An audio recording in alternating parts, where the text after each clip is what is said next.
Here's today's In Touch devotion. Today's abridged scripture reading is from Daniel chapter 6, where we find King Darius's governmental leaders threatened by Daniel's imminent promotion over them, seeking grounds on which to discredit him. Finding no corruption in him, they reasoned that they could destroy Daniel by trapping him between his God and the law of the land. They successfully convinced the king to declare that anyone who petitions any god or man other than the king for 30 days would be thrown into the lion's den.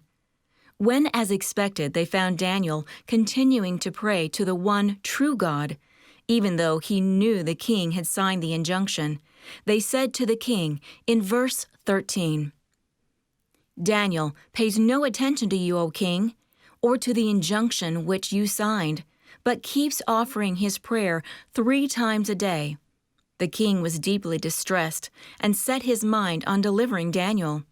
Then these men came and said to the king, "Recognize, O king, that it is a law of the Medes and Persians that no injunction or statute which the king establishes may be changed."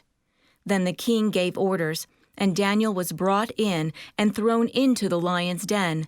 The king said to Daniel, "Your God, whom you continually serve, will himself rescue you." Then the king got up at dawn and went in a hurry to the lion's den. He cried out with a troubled voice and said to Daniel, "Daniel, servant of the living God, has your God, whom you continually serve, been able to rescue you from the lions?" Then Daniel spoke to the king, "My God sent his angel and shut the lions' mouths, and they have not harmed me, since I was found innocent before him, and also toward you, O king, I have committed no crime." Then the king was very glad, and gave orders for Daniel to be lifted up out of the den. So Daniel was lifted up out of the den, and no injury whatever was found on him, because he had trusted in his God.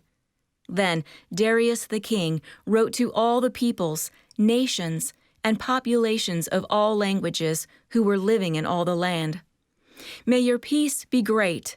I issue a decree that in all the realm of my kingdom, people are to tremble and fear before the God of Daniel, for he is the living God and enduring forever, and his kingdom is one which will not be destroyed, and his dominion will be forever. He rescues, saves, and performs signs and miracles in heaven and on earth. He who has also rescued Daniel from the power of the lions." So this Daniel enjoyed success in the reign of Darius and in the reign of Cyrus the Persian. Daniel's integrity and godliness were well established over a lifetime of frequent challenges to his faith.